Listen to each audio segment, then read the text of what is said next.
નજર મહત્વના સમાચાર પર સુપરફાસ્ટ. લોકસભાની ચૂંટણી પહેલા સૌરાષ્ટ્રમાં રાજકીય ગરમાવો. ગાંધીનગર બાદ હવે અમરેલીમાં ભાજપનો ભરતી મેળો. ભાજપમાં જોડાયેલા અમરીશ ડેર કરશે શક્તિ પ્રદર્શન. રાજુલા ખાતે અમરીશ ડેર કરશે શક્તિ પ્રદર્શન. 2000થી વધુ કાર્યકરો ડેરના સમર્થનમાં ભાજપમાં જોડાશે. રાજકોટ બેઠક પર પુરુષોત્તમ રૂપાલાને ટિકિટ આપ્યા બાદ સાંસદ મોહનભાઈ કુંડારિયાએ કહ્યું, મને 9 વખત ટિકિટ આપી અને હું જીત્યો. મને વિવિધ જવાબદારી મળી, તેનો હું આભારી છું. રૂપાલાને રેકોર્ડ બ્રેક લીડથી જીત અપાવવાની અમારી જવાબદારી. ભાજપના ઉમેદવાર તરીકે નામ જાહેર થયા બાદ કેન્દ્રીય મંત્રી દેવુસિંહ ચૌહાણનું નડિયાદમાં ભવ્ય સ્વાગત. દેવુસિંહ સતત 4થી વાર ભાજપના ઉમેદવાર તરીકે જાહેર. આપના ચેતર વસાવાની સ્વાભિમાન યાત્રાનું આમોદમાં ભવ્ય સ્વાગત. ચેતર વસાવાની રેલીમાં મોટી સંખ્યામાં કાર્યકરો ઉમટી પડ્યા. લોકસભા ચૂંટણીને લઈ ભાજપની ઉમેદવારોની પસંદગી પ્રક્રિયા. દિલ્હીમાં ભાજપની કોર ગ્રુપની 2 દિવસીય બેઠક. મહારાષ્ટ્ર, બિહાર, પંજાબ, હિમાચલના ઉમેદવારની ચર્ચા. કોર ગ્રુપની બેઠક બાદ 8 માર્ચે સીઈસીની બેઠક મળશે. સીઈસીની બેઠકમાં ઉમેદવારોના નામ નક્કી કરાશે. 10 માર્ચે ભાજપની બીજી યાદી જાહેર થવાની સંભાવના. બંગાળના સીએમ મમતાએ કહ્યું, મોદીની ગેરંટી ફુગ્ગા જેવી. ચૂંટણી પછી હવા નીકળી જશે. ટીએમસીએ વચનો પૂરા કર્યા. ઉનાળાની શરૂઆતમાં જ રાજકોટમાં પાણી પારાયણ. અનેક સોસાયટીઓમાં પીવાના પાણીની સમસ્યા. મોટી સંખ્યામાં લોકો એકત્ર થઈ શહેરમાં રેલી કાઢશે. મનપા કમિશનરને આવેદન આપી કરશે રજૂઆત. રાજ્ય સરકારના કર્મચારીઓનું પેનડાઉન આંદોલન. વિવિધ પડતર માંગણીઓને લઈ પેનડાઉન આંદોલન કરવામાં આવ્યું. આજે પેનડાઉન આંદોલનની કરાઈ છે જાહેરાત. રાષ્ટ્રીય શૈક્ષણિક સંઘ અને સંયુક્ત કર્મચારી મોરચાનું આહવાન. કર્મચારીઓ આજે કામગીરીથી અળગા રહીને વિરોધ કરશે. 4 માર્ચ સુધી સરકારને અપાયું હતું અલ્ટિમેટમ. જૂની પેન્શન યોજના લાગુ કરવાની કર્મચારીઓની માંગ. ફિક્સ પે સ્કેલ હટાવવાની કર્મચારીઓએ માંગ કરી. 45 કેડેટના કર્મચારીઓના મત લઈ સરકારમાં આપવામાં આવશે. જિલ્લાની કચેરીઓમાં મતપેટી મૂકવામાં આવશે.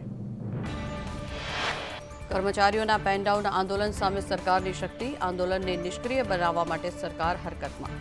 પેનડાઉનમાં ભાગ લેનારા કર્મચારીઓ સામે કાર્યવાહી કરવામાં આવશે.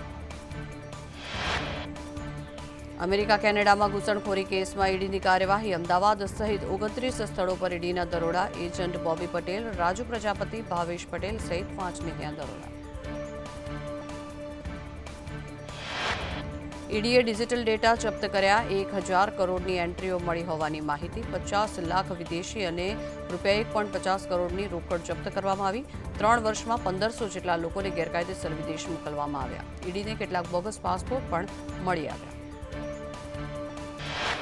મહાશિવરાત્રી નિમિત્તે સોમનાથ મંદિર 24 કલાક ખુલ્લું રહેશે. અનેક ધાર્મિક અને સાંસ્કૃતિક કાર્યક્રમોની ભવ્ય ઉજવણી.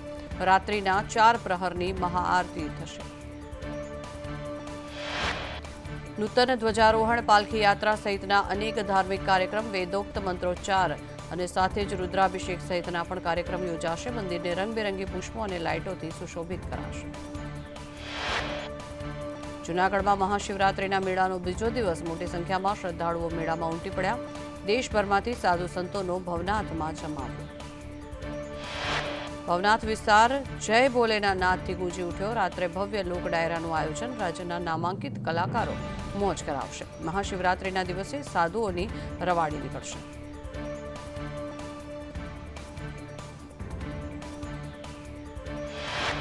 સાંસ્કૃતિક વારસો ગણાતા ભવનાથના મહાશિવરાત્રીના મેળામાં વિદેશીઓનું આકર્ષણ. યુએસએના યોગ ટીચરે સનાતન ધર્મના માર્ગે વળી મહાશિવરાત્રીના મેળામાં આવે છે. જૂનાગઢના ભવનાથમાં મહાશિવરાત્રીના મેળાનો પ્રારંભ થયો. મહાશિવરાત્રીના મેળામાં સાધુ સંતોએ ધૂણી ધખાવી. ભગવાન શિવશંકરને રીઝવવા માટે સાધુઓની આરાધના. જૂનાગઢમાં મહાશિવરાત્રીમાં પોલીસ દ્વારા સુરક્ષા વ્યવસ્થા સઘન બનાવવામાં આવી. ડીવાયએસપી કક્ષાના અધિકારીઓ પણ મોનિટરિંગ કરી રહ્યા છે. 7 ડીવાયએસપીને સોંપવામાં આવી છે જવાબદારી. ભવનાથ તળેટી વિસ્તારમાં ચુસ્ત પોલીસ બંદોબસ્ત ગોઠવવામાં આવ્યો. 23 પીઆઈ, 117 પીએસઆઈ સહિત 2799 પોલીસ જવાનો તૈનાત કરાયા. બોડી કેમેરા તેમજ વોકી ટોકી વાયરલેસ સેટ સાથે તૈનાત કરાયા. 4 આરટીઓ વોચ ટાવર પણ ગોઠવવામાં આવ્યા.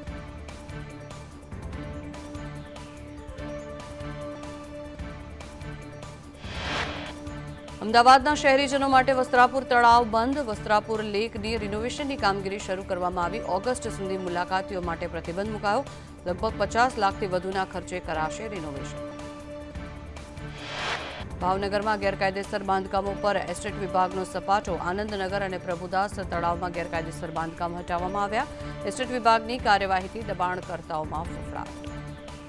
સુરેન્દ્રનગરમાં લીંબડી નેશનલ હાઈવે પર લૂંટના દ્રશ્યો સામે આવ્યા. કુરિયરની ગાડી ભરીને જતી પિકઅપ વાનની લૂંટાઈ ગઈ. ઇમિટેશન જ્વેલરી અને ચાંદીના દાગીના લઈ આરોપી ફરાર.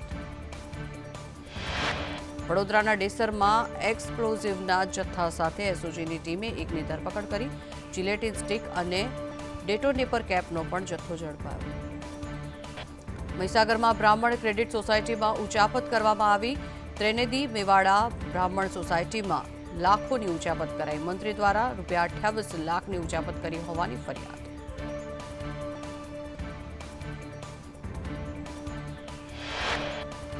લોકોની થાપણો પાકતી મુદતે ન મળતા ભાંડો ફૂટ્યો. વીરપુર પોલીસે મંત્રી સહિત 3 લોકો સામે ફરિયાદ નોંધી. જિગ્નેશ જોશી, રામશંકર જોશી, રમણલાલ જોશી સામે નોંધાઈ ફરિયાદ. સુરતના કરોડપતિ હવસખોર મિતેશ જૈનનો કેસ. ભોગ બનેલ યુવતીને સિસ્ટમ સામે લડવામાં મુશ્કેલીઓ.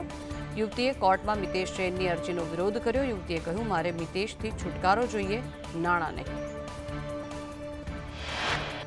આરોપીને બચાવવા માટે અલથાણ પોલીસની શંકાસ્પદ ભૂમિકા. પીડિતા પોતાના વકીલ મારફતે કોર્ટના શરણે. વહેલી સવારે તસ્કરો હાથ સાફ કરતા હતા ત્યારે વડોદરા ગોરવા પોલીસે ધરપકડ કરી. ગોરવા પોલીસે સીસીટીવી ફૂટેજના આધારે નડિયાદના 2 યુવકોની કરી ધરપકડ. પંજાબ અને હરિયાણા સિવાય દેશના અન્ય રાજ્યોના ખેડૂતો આજે દિલ્હી તરફ કૂચ કરશે. 10 માર્ચે ખેડૂતોએ દેશભરમાં ટ્રેન રોકો આંદોલનની જાહેરાત કરી. 14મી માર્ચે દિલ્હીના રામલીલા મેદાનમાં કિસાન મહાપંચાયતનું આયોજન. આજે ખેડૂતોએ આપ્યું દિલ્હી કૂચનું એલાન. ટ્રેન, બસ, પ્લેન સહિત દરેક રૂટથી દિલ્હી જશે ખેડૂતો. દિલ્હીના જંતર મંતર પર ધરણાનો છે ઇરાદો. દેશભરના ખેડૂતોને દિલ્હી પહોંચવા માટે અપીલ કરવામાં આવી છે. દિલ્હી કૂચ બાદ 10 માર્ચે રેલ રોકો આંદોલન કરવામાં આવશે.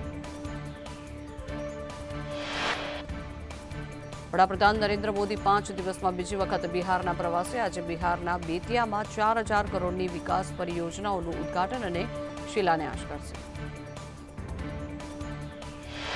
આજે રાષ્ટ્રપતિ દ્રૌપદી મુર્મુ 94 પ્રતિષ્ઠિત કલાકારોને સંગીત નાટક અકાદમી પુરસ્કારો અર્પણ કરશે. ઉત્તર પ્રદેશની રાજધાની લખનૌમાં એક મકાનમાં આગ લાગ્યા બાદ સિલિન્ડર બ્લાસ્ટ થયો. એક જ પરિવારના 5 લોકોના થયા મોત. 4 લોકોની હાલત ગંભીર. ફેસબુક 1 કલાક અને ઇન્સ્ટાગ્રામ 1.5 કલાક ડાઉન રહ્યા. ફેસબુકમાં ઓટોમેટિક એકાઉન્ટ લોગઆઉટ થયેલા. ઇન્સ્ટાગ્રામમાં ફીડ રિફ્રેશની સમસ્યા.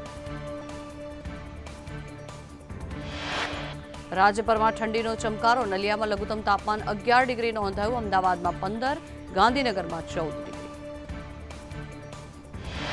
અમરેલીમાં 15 ડિગ્રી, રાજકોટમાં 16 ડિગ્રી તાપમાન, ભાવનગરમાં 17, વડોદરામાં 15, સુરતમાં 16 ડિગ્રી તાપમાન નોંધાયું.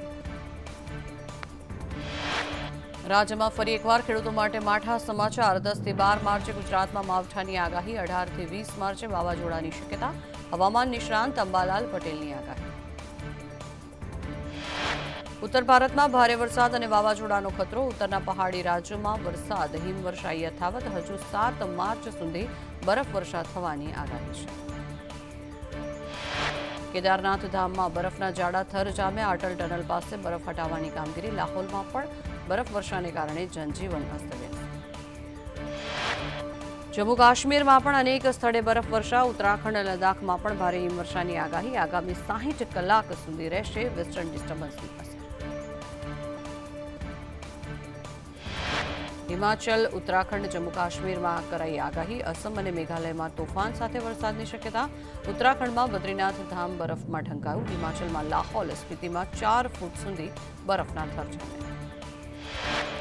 જમ્મુ કાશ્મીરના ગુરેઝ અને ગુલમર્ગમાં બરફવર્ષા. અનેક સ્થળે બરફ હટાવવાની કામગીરી થઈ રહી છે. શાળાએ જવા બાળકો તરફ બરફ કૂદીને જઈ રહ્યા છે. ત્યારે હિમાચલ પ્રદેશમાં 650થી વધુ રસ્તાઓ છેલ્લા 3 દિવસથી બંધ છે. જમ્મુ કાશ્મીરમાં સતત હિમવર્ષાને કારણે થઈને બરફના થર જામ્યા. બીઆરઓએ બાંદીપુરામાં 2 ગંભીર બીમાર મહિલાઓને બચાવી. બીઆરઓએ 6 કિલોમીટરનો રસ્તો સાફ કરી મહિલાઓને હોસ્પિટલ પહોંચાડવામાં મદદ કરી.